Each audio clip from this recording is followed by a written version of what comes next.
Atividade muito boa para uma reunião técnica de 3 dias, muito importante, que vai debater exatamente esse texto da Aliança Global contra a Fome e a Pobreza, que é uma das prioridades do presidente Lula na presidência do G20. Além de tratar de temas geopolíticos, temas relacionados às finanças dos países, que tradicionalmente é a característica do G20, o presidente Lula inova quando decide aumentar a participação social no G20, descentralizar as reuniões em várias partes do país, e claro, Teresina, Piauí sendo contemplado, porque tem um exemplo muito forte na melhoria dos indicadores relativos à pobreza e à fome ao longo dos últimos 20 anos, em especial na gestão do ex-governador Hélio, que hoje é ministro do Desenvolvimento Social, então um elemento adicional importante nessa matéria.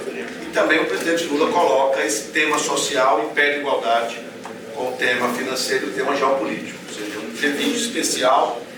E eu tenho certeza que o que vai ser produzido aqui nessas reuniões, que estão sendo muito bem organizadas, delegações muito bem recebidas, certamente será muito útil para a reunião final dos chefes de Estado, que irão aprovar certamente algo nessa direção do que vai ser discutido aqui. Então vocês já acompanharam as falas iniciais, vou passar aqui para o nosso ministro Wellington, que na verdade é um anfitrião, estou aqui dando suporte, mas o ministro aqui é um anfitrião nesse grande evento, eventos, melhor dizendo, de recepção dessas delegações e de reuniões técnicas muito produtivas ao longo desses 3 dias.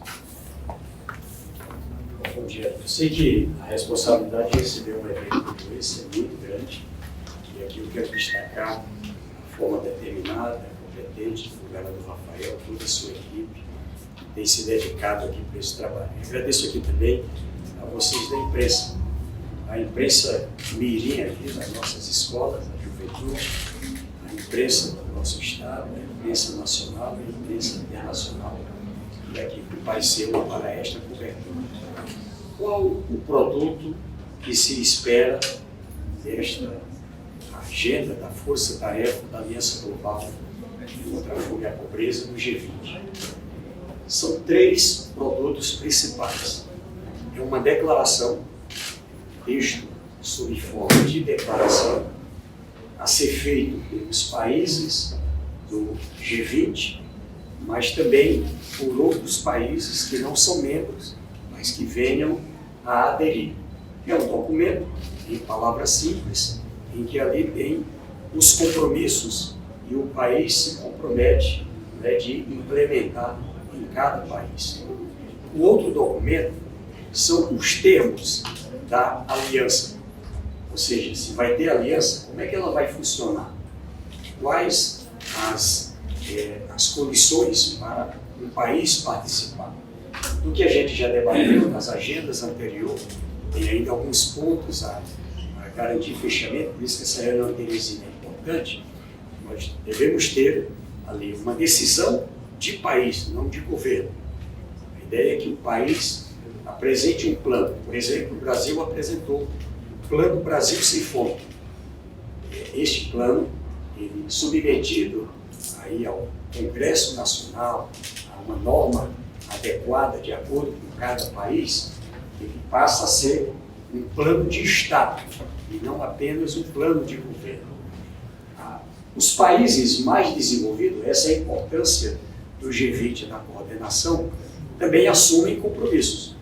Compromisso de apoiar, de não só fazer os seus planos, mas de apoiar os países em desenvolvimento com conhecimento, apoiar financeiramente com recursos não reembolsáveis e financeiramente com recursos que são reembolsáveis, com créditos, com taxas adequadas, enfim.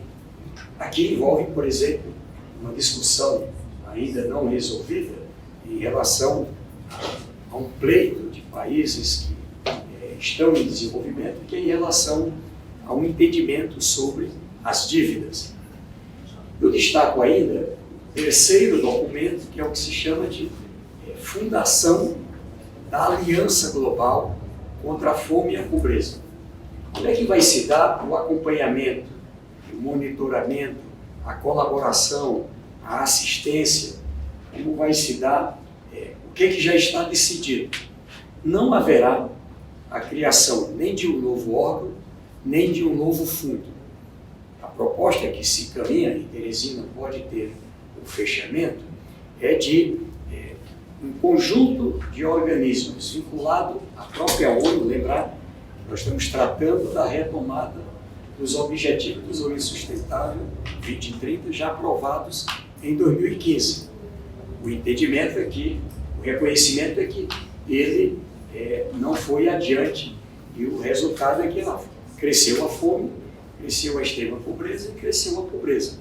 Então, esse documento de fundação, ele vai estabelecer ali as bases para que se tenha ali a governança, vamos chamar assim, da Aliança Global contra a Fome e a Pobreza. É isso. Okay.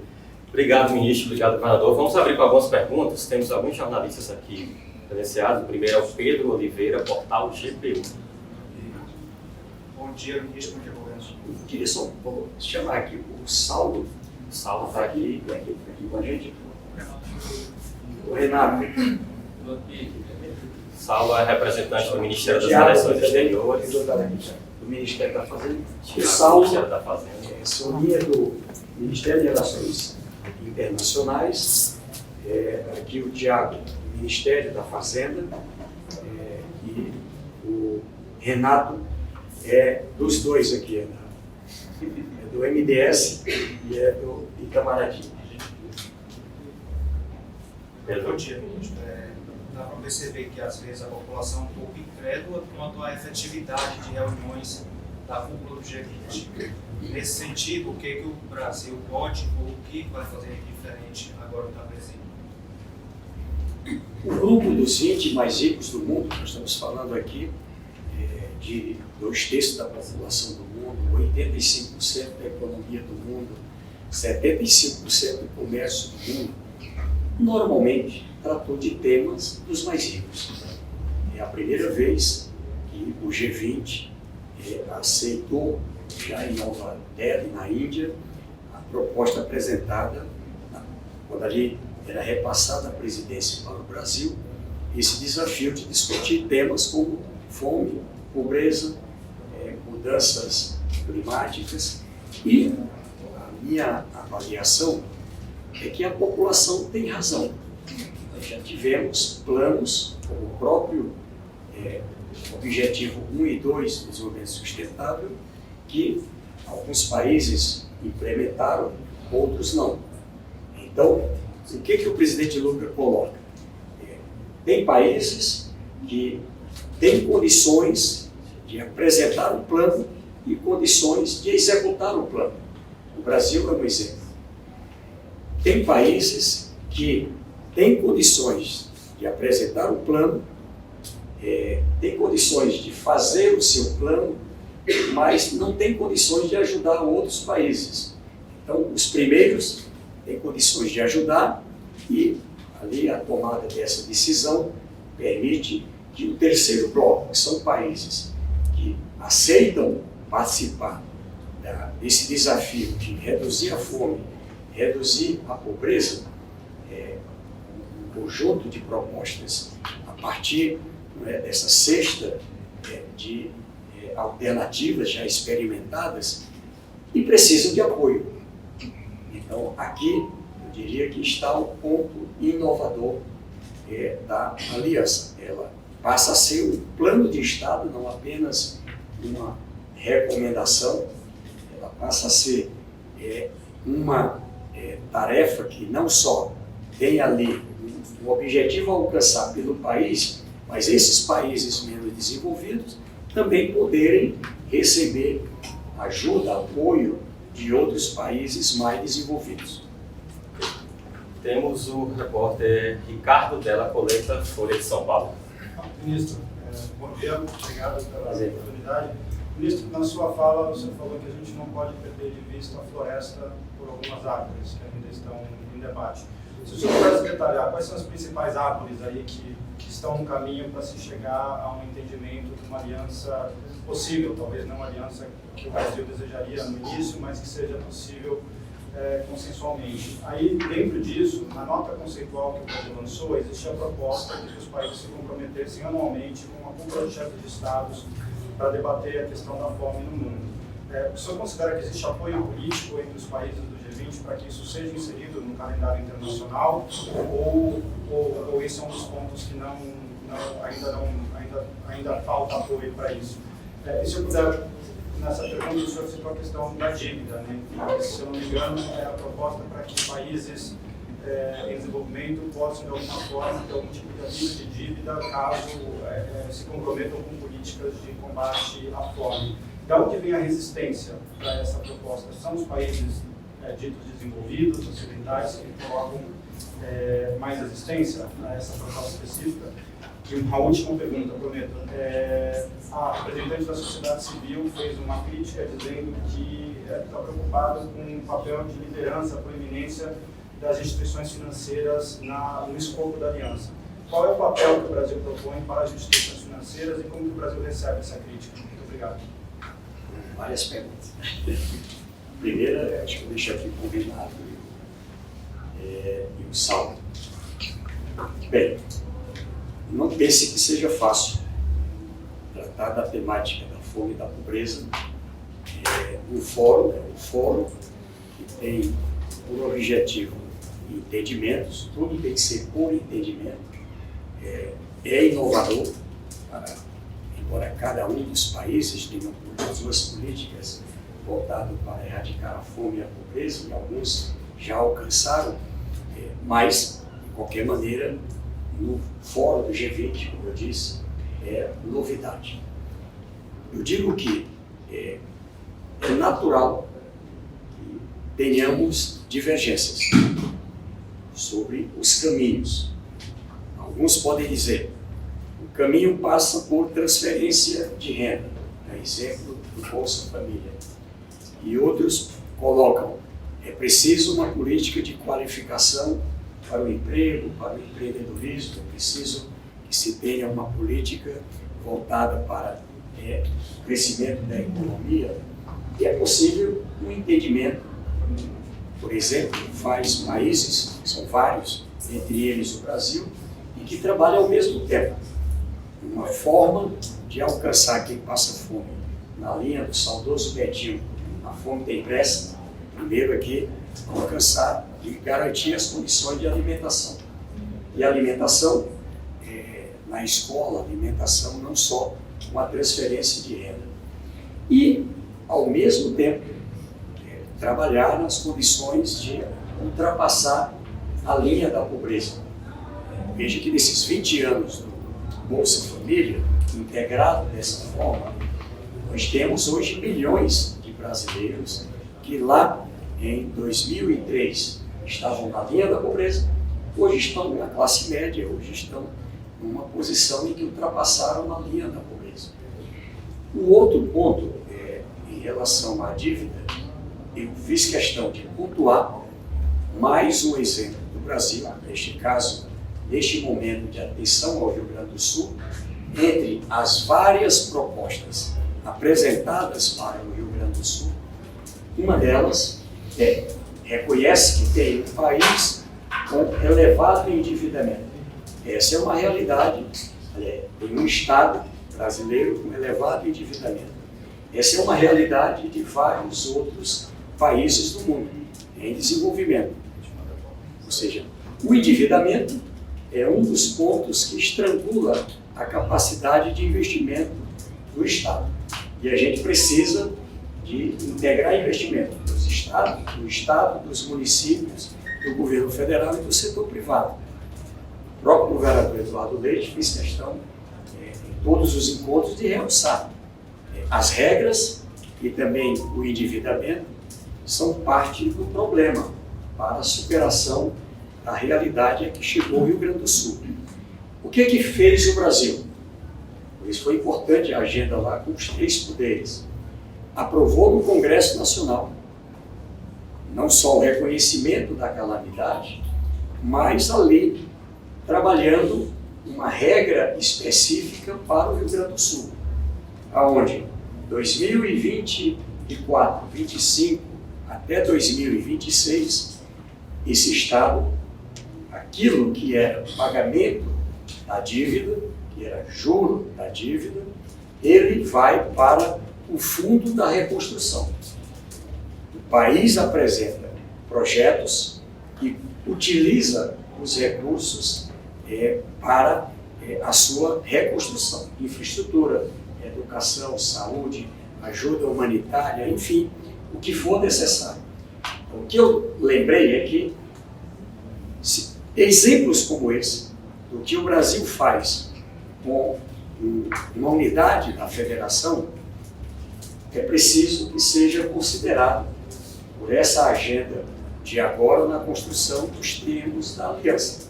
Nós não estamos, em tese, alterando o contrato entre o Brasil e o Rio Grande do Sul.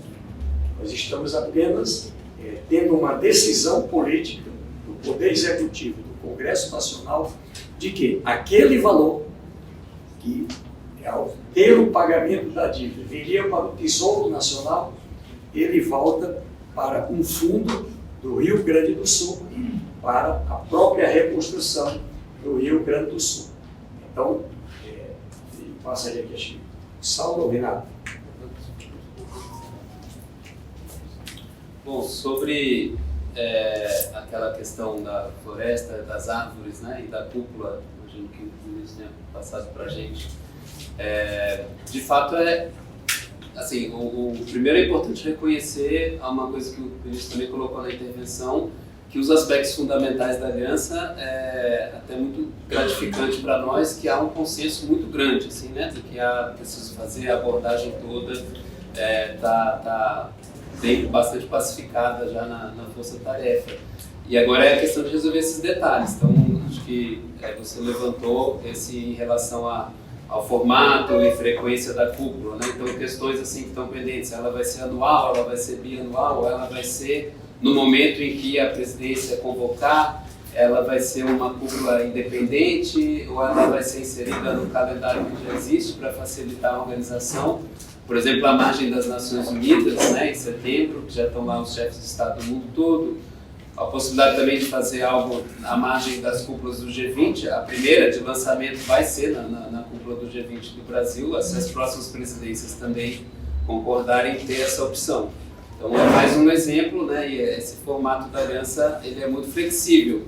É um canivete, né, suíço, a gente tem a Suíça aqui convidada entre as delegações, com vários utensílios, tanto das políticas, né, que o ministro falou, muitas opções de políticas e os países vão escolhendo as que fazem mais sentido para a sua realidade, e opções de apoio. Então essa questão da dívida é uma entre outras, então nunca estão todos os ovos na mesma cesta, né? Se for difícil para alguns parceiros ir pelo esse caminho, haverá outros caminhos que estão sendo trabalhados aqui no trilho financeiro do G20, com parceiros. Então há muitas possibilidades, tanto de escolher as políticas em si, quanto de obter o apoio financeiro de conhecimento. Se puder só complementar sobre a questão das cúpulas, eu acho que a ideia principal, desde o início, é que essas cúpulas fossem usadas para manter a aliança e o tema do combate à fome e à pobreza bem alto na agenda internacional. E há outras formas de fazer isso também, né? Eu acho que o importante é que tanto o presidente Lula como outros membros da aliança, a partir do lançamento dela, vão continuar falando sobre o assunto, vão continuar trazendo a aliança à tona e mantendo esse tema em discussão no topo da agenda internacional. Acho que essa é a ideia. Só mais um ponto. Você pergunta sobre a posição dos países. É claro que a oficialização só em novembro, mas o ambiente que foi criado desde Nova Delhi, na Índia, o diálogo nos vários fóruns internacionais, o presidente Lula fez questão de, neste período, muita gente às vezes não entendia várias agendas que ele fez desde o ano passado, agendas que eu mesmo participei na Europa, agendas nos países da África, nos países da América Latina e o Caribe, os países da América do Norte, da Europa, ou seja, cada agenda, na China, na própria Índia, cada agenda, desde o ano passado, ela já tinha também esse ponto de diálogo sobre essa construção. Eu sou muito otimista, eu acredito mesmo que a gente vai sair de Teresina com um passo largo em relação a um entendimento, né, sobre os termos da aliança, sobre essa declaração, sobre as variações. É claro que a palavra final, ela ainda passa por dois crivos. Um em julho, no Rio de Janeiro, ali nós vamos ter não apenas a área social, mas também a área de relações internacional, a área de produção de alimentos, a área relacionada à fazenda, à economia, ou seja, e em seguida nós vamos ter a cúpula. Todos nós estamos acompanhando de perto, acreditamos que este passo de Teresina, ele tecnicamente avançado, ele é decisivo para sucesso no evento do Rio de Janeiro. E a partir do evento do Rio de Janeiro, o que o presidente Lula tem dialogado é que a gente já tenha mesmo os termos na perspectiva de já, inclusive, fazer a apresentação em setembro, como foi lembrado nesse evento da ONU e em outros ambientes, buscando aliança, de tão confiante que estamos, buscando a adesão de países para a aliança. É claro, tem um fórum que vai se reunir em novembro, aí sim, com os presidentes de país, com os chefes de estados do G20, países convidados, e ali a gente espera realmente a aprovação definitiva. E, é claro, o lançamento e já começar a trabalhar. E teremos uma pergunta Da família no Brasil. Eu acho que todos nós lembramos sempre do Acordo de Paris, na área ambiental. E é claro que tenho certeza que os franceses sentem muito orgulho de Paris, na França, ter sido o palco do entendimento para a área ambiental. Eu fico imaginando no futuro a gente olhar para trás. Eu espero que até 2030 a gente possa alcançar uma gigantesca redução do número de pessoas em segurança alimentar, mais próximo possível de zero, fome zero mesmo, é o que se deseja, redução da extrema pobreza, redução da pobreza até 2030. No Brasil, mas num esforço global. E a gente olhar para trás e ver que em Teresina, no Piauí, no Brasil, a gente vivenciou um momento que foi decisivo para o mundo. Estamos trabalhando hoje, até sexta-feira, em Teresina, é uma decisão, eu digo, de vida, falando de pessoas que podem morrer de fome, pessoas que estão a vida inteira ou por uma situação conjuntural na extrema pobreza ou na pobreza, e agora, por uma decisão política, mas também com um caminho técnico, tem a oportunidade de superação. Então, eu digo que é esta a marca que ficará deste momento. Ok, temos mais algumas perguntas, mas antes disso, o Saulo e o Renato vão precisar voltar para retomar a reunião técnica, que está aqui parte totalmente fechada. E temos mais algumas perguntas aqui e a gente vai encerrar com o ministro e com o governador.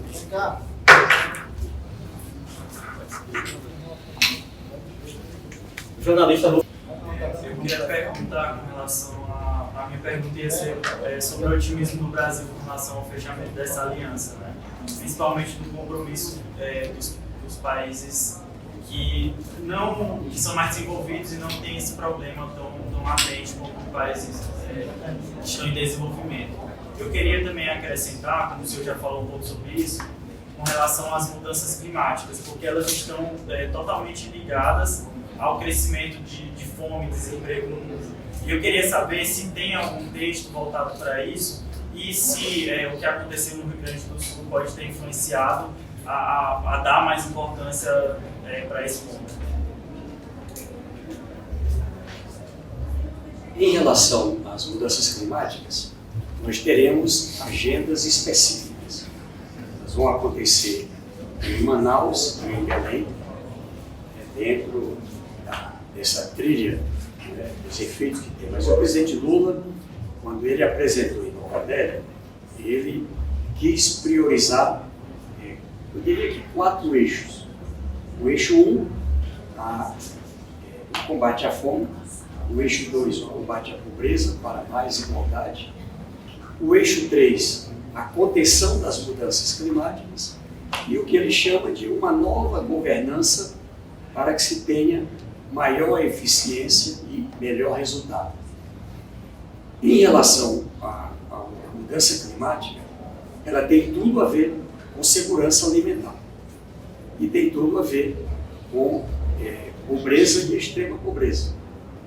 Cito o exemplo do Rio Grande do Sul, mas poderia citar o Acre, poderia citar de outras regiões da Amazônia, poderia citar de São Gonçalo, São Sebastião, melhor dizendo, ali em São Paulo. Nós tínhamos pessoas que, dias atrás, estavam na classe média, ou seja, pessoas que tinham empresas, tinham casa ou apartamento, e por uma situação que, na nossa visão, por conta das mudanças climáticas, um ciclone, enchente, enfim, perdeu tudo. Perdeu a moradia, perdeu o seu meio de vida, perdeu a sua empresa, e agora a gente teve que trazer um cadastro único. Essa pessoa nunca tinha nem pensado na possibilidade de precisar um dia de estar no cadastro único. E agora a gente coloca no cadastro único para poder dar todo o apoio. Bolsa Família, alimentação, a condição de um abrigo ou abrigar-se na casa de alguém para ter de volta a sua moradia, ter de volta o seu negócio. Eu cito isso para mostrar que também na própria segurança alimentar do planeta, quando regiões do mundo como o Brasil são afetadas por mudança climática, seca ou enchente ou outras, nós temos uma situação em que desequilibra a capacidade de produção de alimentos. Rio Grande do Sul, a gente teve ainda uma situação em que eles já tinham colhido 80% do arroz. Mas o Rio Grande do Sul produz 70% do arroz consumido no Brasil. Vou citar só um exemplo. Então, nessa discussão aqui, nós estamos colocando na cesta de alternativas 5 propostas que têm dado certo para garantir as condições também de resultados na mudança, para evitar o aquecimento global e também para garantir resiliência, garantir a condição de produção em intempérie. Cito um exemplo: um país como o Brasil já se antecipou. Uma das ajudas que o Brasil já dá e quer ampliar é com conhecimento. Empresas como a Embrapa é capaz de desenvolver conhecimento para a produção em situações de irregularidade de chuva ou em situações de enchente. Então, certamente esse é um passo que outros países do mundo, com o conhecimento acumulado, poderão ajudar a outros países.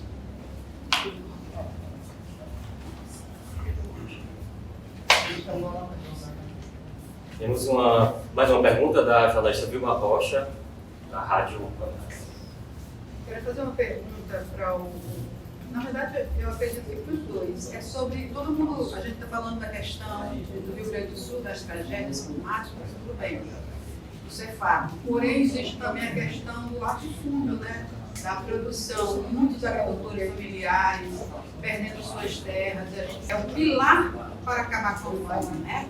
Quero saber como é que está essa discussão dentro do G20, como que o Piauí pode dar essa resposta.